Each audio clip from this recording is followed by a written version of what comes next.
Hello and welcome to the June edition of Bright Side of the Road.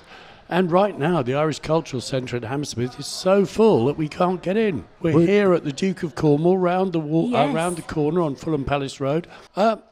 It's time to introduce our first guests of the afternoon. We're delighted to welcome Jim Kirby from Irish Heritage. Hi, Jim.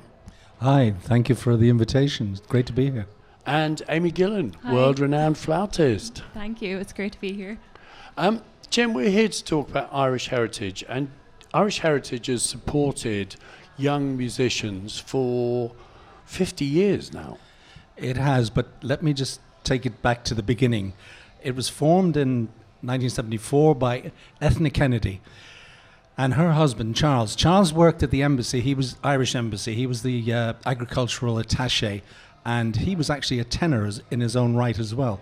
And what Ethna wanted to do was to give a different idea to the Irish sort of culture in Britain, that we weren't all just pub singing, we weren't all traditional Irish music, the sort of picture that a lot of people in Britain would have had of the Irish. So she wanted to go something along the lines of the classical vein, and she knew there was lots of talent around, so she wanted to do some concerts, and that's how it started, you know. And that's in London. That was in London. That's where they lived, and he worked away at the embassy. But it started out actually doing little concerts, small recitals in people's houses actually, and then they decided it was so popular, it was getting bigger, so they started to rent some lovely churches around London, and then some nice halls. And it started out, say, 50 years ago. And then how it progressed to students was that an awful lot of the musicians wanted to be part of that, and they were studying at the music colleges in and around Britain. And so they decided that they would, help these students as well. So they got some sponsorships to pay for bursaries, and that developed. And today we have 5 bursaries sponsored, from £5,000 to £3,000. Nice things to get when you're a student, a music student. And Brilliant. these would be for Irish-born and Irish descent, if you like, studying full-time, either their bachelor's or their master's in music. And they can be singing, they can be, as you're going to hear Amy tell me in a minute, Amy is probably one of the world's greatest flautists. Yes, she and is. James Galway has It's said extraordinary. that. Yes, so absolutely. wait till you hear her. And so we have brought through a lot of really good musicians, performers, from sopranos to piano players, opera singers. but in the classical vein. And they go on just in the music world. They don't have to stay classical. We're very proud of what we've done. It's our 50th year. We had a great celebration at the embassy in April. The ambassador put on a lovely evening for us with a lot of our friends and supporters. And we're going to go on for the next 50 years, but I probably Great. won't be around to talk about it then. Oh, I'm not so sure about that, Jim. Amy, tell us about your experience, because you were supported in your early stages by Irish Heritage. How did that all work?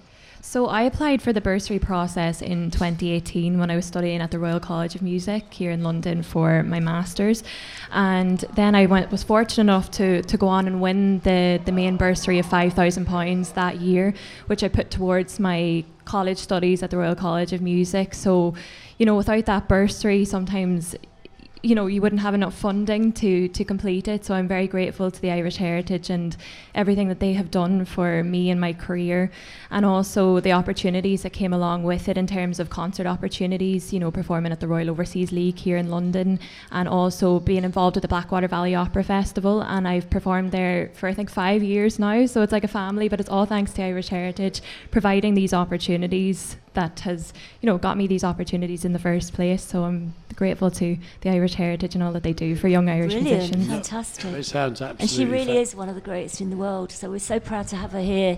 And I think the work that you've been doing, Jim, in Irish Heritage is exceptional, really exceptional. Amy, you were supported by Irish Heritage to get through your degree, but then you still have to go out in the world, don't you, and with your new degree and make it on your own. How was that for you? You know, I actually graduated from the Royal College of Music during the pandemic, so it wasn't the easiest time to graduate, but I graduated top 2 as well in the college, so I was awarded the Tagore Gold Medal by King Charles. So I ended up playing for him and meeting him on a couple of occasions. Oh, wow. And then I went off to Abu Dhabi for a year to work out there during the pandemic. So I worked as a music teacher, and I worked with the UAE, so United Arab Emirates Emirati rock band, Bafuri. They were known at the time, but they're now known as Ashen Runway. Recorded with them for their 3rd album, and that was pretty cool because I'd never worked with a rock band before. And then I came back to London, and I've been working as a freelance musician since. And it was thanks to Paddy Lennon, who was the former chair of the Irish Heritage, that was a catalyst of my debut album, which I recorded in Windmill Lane Studios in October 2022. Wow. And I then released my debut album last year, so last April, so it's been out for over a year now, and I wanted to showcase the versatility of the flute while also paying homage to composers who have a special association with it as well. So, and then I just do a number of different things around the world. I've worked with Blackwater Valley Opera Festival most recently in Singapore. So we were out there with the Ireland Funds before Christmas. In Monaco, I do gigs in London, in Ireland as well. So music has brought me everywhere. That's fantastic. And Jim, Amy must be almost your poster girl, you know, having trained as a classical flautist, and now she's teaching, she's playing with rock band, she's doing recitals of her favourite composers. Well, that's what they do. I mean, these, I mean, Amy and her confreres, if I can call them that, they are just superb musicians and performers and singers, and they're all superb because they've all gone through the system, the college system. Then they come to us to go for the bursaries. But I should say, by the way, we are a registered charity now. And everybody involved in Irish Heritage, we have a board of trustees, we have a really good working committee, and a lot of good young people on it. Not necessarily musicians, people who've got expertise in IT and in business and other things, just to keep it going, because we have a website and that. But we're all amateurs in the sense that none of us get paid. But we're so lucky. We got some great sponsorship. A name, Mary Clancy, actually to give her, she's Mary Lady Clancy Hatch now, as she is. So well known in the Irish community in London, has been superb. Michael Allen and Buckley and his wife Gianni, they look after the Blackwater Valley Festival in Ireland, but they're very much into the arts. They are just 2 people who give us, if you like, funds. There are others. We've received a wonderful, if you like, money through people dying and leaving money in their wills. It's a wonderful way to get, and because people enjoy it, they come in and watch our concerts, and that has happened a number of times. Homan Potterton, who was a director of the National Gallery of Ireland, he used to come regularly. He passed away, and he's left, as an example, he left a bursary for X number of years in his will for stringed instruments. So I'll give you an idea. So we're always out there looking for people, and hopefully I'm putting this is our advertisement.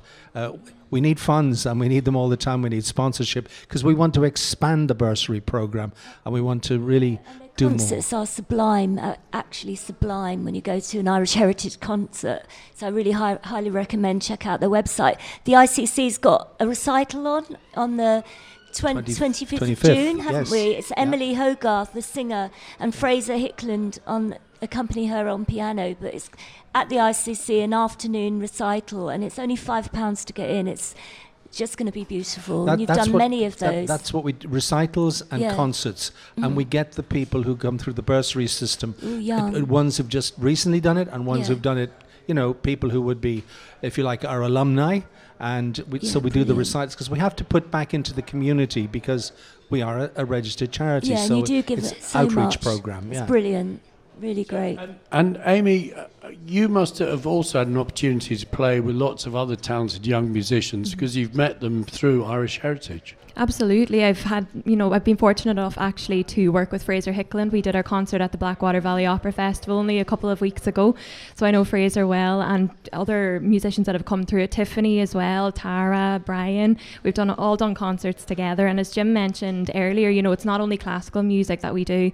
I also play jazz music because I studied at at Royal College of Music, so I played at Ronnie Scott's Jazz Club a few weeks ago at the open mic night and things like that. So, you know, music can lead you in all different directions, and it's important to kind of have that versatility, I think, as an artist as well.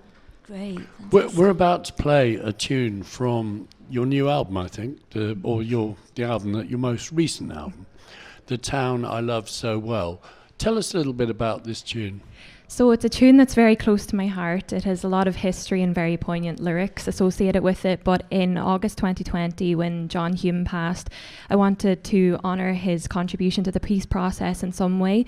So initially I recorded it on flute and piano, and then I put it up on, I think it was Facebook and Instagram at the time, and it did go a little bit kind of, I'll say, mini viral at the time on Facebook, and it was picked up by the Northern Ireland Screen Archive, so they wanted it to collect it as part of the, you know, all the information and, you know, photos, videos that they have on John Hume. And then I knew I had to record it as the bonus track on my album then, because it's just such a special tune, and it's beautiful in the same way. Who wrote the song? Phil Coulter. Phil Coulter, amazing. He's extraordinary. Thank you guys so much for coming in to see us. Thank you, Jim. Thank you for all the work you do with young musicians. Brilliant. And just remind us what the website is in case anyone is moved to leave some money in their will or actually just put their hand in their pocket here and now. And before I go, I forgot to mention we get great help from the Irish government as well via the embassy. I must mention that because they are good to us. And the Ireland Funds of Great Britain. But the website is www.irishheritage.org.uk. irishheritage.org.uk. Brilliant. Fantastic. And Amy, how do we get your album? So you can buy albums on my website at www.amygillenflute.com, and they're also available in Tower Records in Dublin as well.